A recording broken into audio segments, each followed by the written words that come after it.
जय भारत, जय संविधान। हमारे सभी मानवतावादी महापुरुषों को नमन करता हूँ और मंच पे आसीन सभी बामसेब के कार्यकर्ता और बामसेब के आउटसोर्स विंग से के कार्यकर्ता और इस सभागार में उपस्थित सभी बामसेब और उसके केडर्स साथियों, जो विषय दिया गया है लक्ष्य प्राप्ति के लिए कार्यकर्ताओं का सुसंगत आचरण एवं व्यवहार, स्व अवलोकन एवं सामूहिक संकल्प। तो जो ये विषय दिया गया है, इस विषय के वक्ताओं के रूप में बामसेब ने अपने आउटसोर्स विंग्स के पदाधिकारियों को ही रखा है। मतलब ये है कि बामसेब चाहता है कि जो उसके कार्यकर्ता और उसके आउटसोर्स विंग्स के कार्यकर्ता हैं, उन सबका लक्ष्य उनके महापुरुषों के लक्ष्य के समरूप है व्यवस्था परिवर्तन। और इसी बात को ध्यान में रखते हुए आउटसोर्स विंग्स के कार्यकर्ताओं को यह विषय दिया है। हम व्यवस्था परिवर्तन के लिए महान लक्ष्य प्राप्त करने के लिए कार्य कर रहे हैं, तो हमें व्यवस्था परिवर्तन को समझना होगा,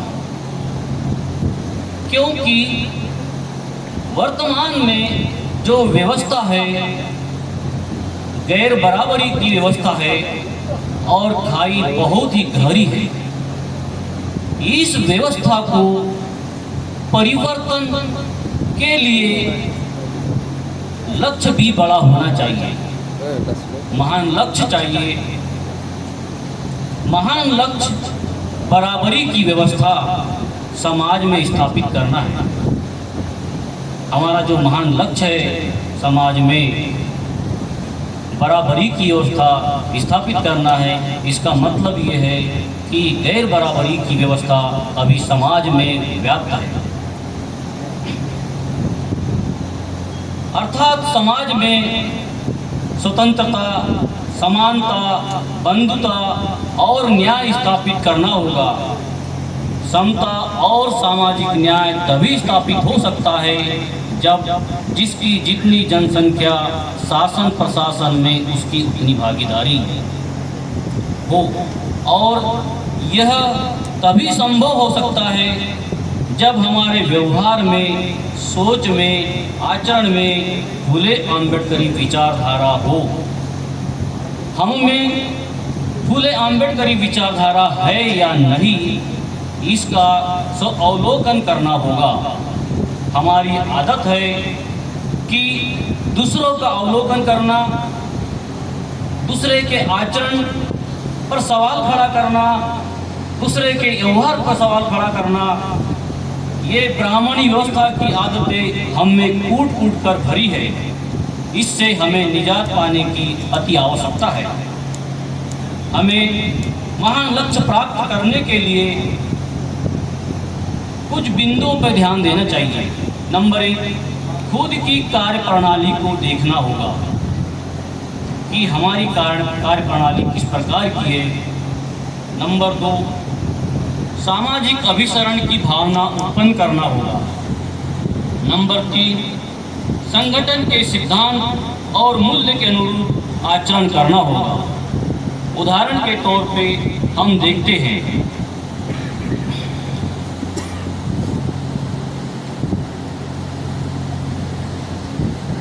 जब अंगुलीमाल संघ में शामिल हुआ तो बुद्ध ने अंगुलीमाल से कहा, अंगुलीमाल जो तुम्हारा आचरण और या व्यवहार या उसे भी छोड़ना होगा।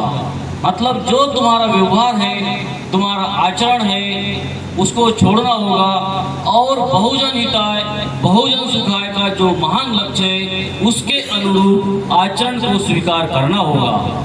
और बुद्ध की बात को मानते हुए अंगुलीमाल ने उनकी बातों को स्वीकार किया और उसी आचरण की वजह से जब राजा प्रसेनजीत अंगुलीमाल के सामने नतमस्तक हुआ, तब क्या अंगुलीमाल ने अपना स्व अवलोकन नहीं किया होगा?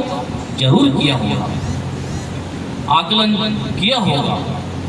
जो राजा मुझे पकड़ने के लिए पूरी सेना लगा दिया था, आज वह राजा मुझे प्रणाम कर रहा है।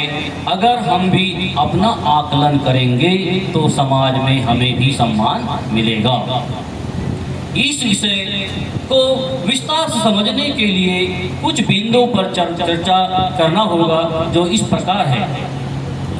जैसा कि विषय जो दिया गया है, विषय में कुछ शब्द आए हैं, वो कार्यकर्ताओं को उसका विश्लेषण करते हुए स्वीकार करना होगा। जैसा पहला बिंदु दिया है, सो अवलोकन। फुले आम्बेडकरी विचारधारा अर्थात बामसेफ और उसके ऑफशूट विंग्स के कार्यकर्ताओं को आत्मविश्लेषण करते रहना चाहिए। आत्मविश्लेषण एक ऐसी प्रक्रिया है जिससे आप अपने विचारों, भावनाओं, व्यवहार और जीवन के बारे में गहराई से विचार करते हैं। इससे आत्म जागरूकता में वृद्धि होती है, व्यक्तिगत विकास में वृद्धि होती है, अपने व्यवहार को देखना और सुधार करने के तरीके खोजना होता है। इसमें दूसरे को नहीं, खुद को समझाना एक चुनौती होता है। तभी हम अपने लक्ष्य प्राप्ति के लिए कार्य कर पाएंगे। नंबर 2, कार्यकर्ताओं का सुसंगत आचरण। जो कार्यकर्ता अपने आप को फुले आम्बेडकरी विचारधारा के लिए प्रतिबद्ध कार्यकर्ता मानता है और वही व्यवस्था परिवर्तन के महान लक्ष्य को प्राप्त करने के लिए सुसंगत आचरण अपने जीवन में अनुसरण करता है। सुसंगत आचरण जैसे अनुशासन, कार्यकर्ताओं को नियमों और समय का पालन करना चाहिए। दूसरा, जिम्मेदारी। कार्यकर्ताओं को अपने कार्य के प्रति जिम्मेदार होना चाहिए। संगठन कार्यकर्ताओं को अपने कार्यों को व्यवस्थित और संगठित तरीके से करना चाहिए। सहयोग की भावना। कार्यकर्ताओं में आपसी सहयोग की भावना हमेशा रहना चाहिए। पांचवा बिंदु है संवाद। स्पष्ट और प्रभावी ढंग से संवाद करना चाहिए। हमें देखते हैं कि हमारे जो कार्यकर्ता होते हैं आपस में कभी संवाद नहीं करते हैं, जबकि हमें अपने लक्ष्य को प्राप्त करने के लिए कार्यकर्ताओं को और जो कार्यकर्ता नहीं हैं उनको स्पष्ट और प्रभावी ढंग से संवाद और सुसंवाद करते रहना चाहिए। तभी हम अपने लक्ष्य को प्राप्त कर सकते हैं।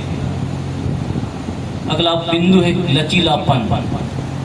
संगठन में समय समय पर रणनीति बदलती रहती है। कार्यकर्ताओं को उसके अनुसार अपने आप को ढालने में सक्षम होना चाहिए। सामूहिक संकल्प।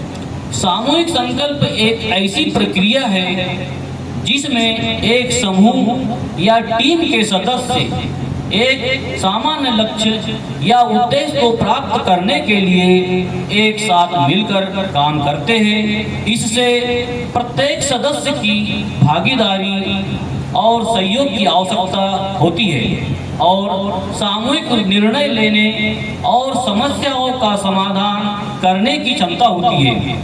सामूहिक संकल्प से सामूहिक जिम्मेदारी और उत्तरदायित्व तथा बेहतर निर्णय लेने की क्षमता का विकास होता है।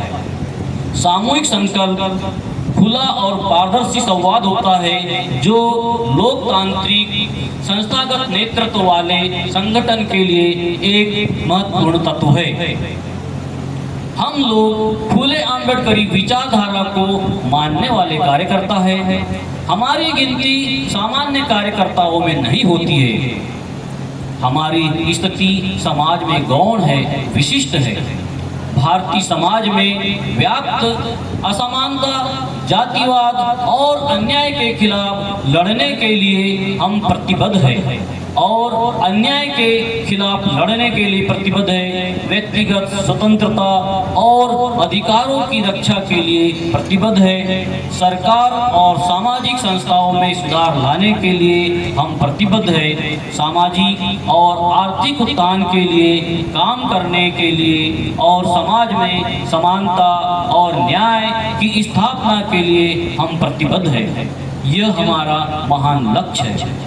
इस लक्ष्य की पूर्ति के लिए संघर्ष करते हैं। इसके लिए संगठन और कार्यकर्ताओं की एक आदर्श आचार संहिता होती है।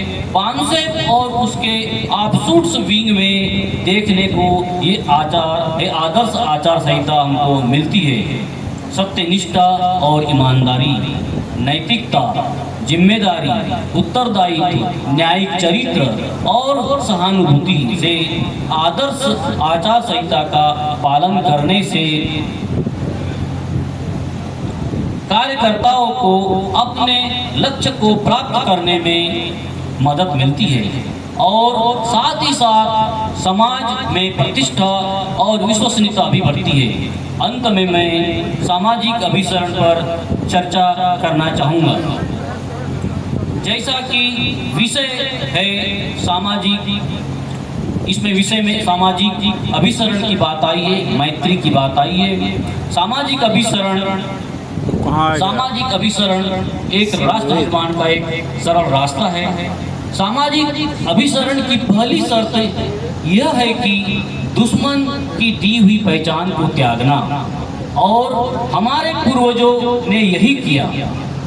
बुद्ध ने बहुजन के नाम से, राष्ट्रपिता फुले ने मूल निवासी के नाम से और डॉक्टर आम्बेडकर ने SC, ST, OBC के नाम से सम्मानजनक पहचान दी। इन पहचानों से सामाजिक अभिसरण, सामाजिक बंधुभाव स्पष्ट रूप से दिखाई देता है। बुद्ध के समय उस समय जो कुल रहे होंगे, जैसे सात्विक कुल, कोली कुल, मागध, नर, इक्ष्वाकु, चांडाल आदि जो भी कुल रहे, उस समय हमने ये भी देखते हैं 64 संप्रदाय थे। और इन सबको तथागत बुद्ध ने बहुजन के नाम से जोड़ने का काम किया और वे सफल रहे। उनके संग में सब अपनी पुरानी पहचान त्याग कर जो बंधुभाव वाली, प्रेम, करुणा, मैत्री वाली पहचान थी, उसके साथ रहते थे।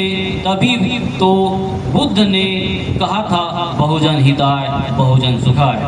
ब्राह्मणी व्यवस्था ने बहुजनों को भिन्न भिन्न जातियों में बांटा था, तो बाबा साहब डॉक्टर आम्बेडकर ने जातियों का शेड्यूल बनाकर उनमें बंधुभाव पैदा किया और बंधुभाव से एक दूसरे के सुख दुख के साथी बने। हम एक दूसरे के साथ न्याय करते हैं, एक दूसरे के प्रति समता के भाव रहते हैं। इससे एक राष्ट्र का निर्माण होता है। ये शेड्यूल के लोग अपनी जाति की पहचान छोड़कर अपने हक अधिकार को प्राप्त करने के लिए एक मंच पे आ जाते हैं। यही सामाजिक अभिसरण है और यही सब इस विषय का सार है कि अगर हम सामाजिक अभिसरण करते हैं, स्वावलोकन करते हैं, आकलन करते हैं खुद का, अपने व्यवहार और चरित्र में बुद्ध और अंबेडकर और कबीर के आचरण को स्वीकार करते हैं, तो हम अपने लक्ष्य को प्राप्त करने में ज़्यादा दूर नहीं रहेंगे। मैं इतनी बात कहकर अपनी बात को विराम देता हूँ। जय भीम, जय मुनि।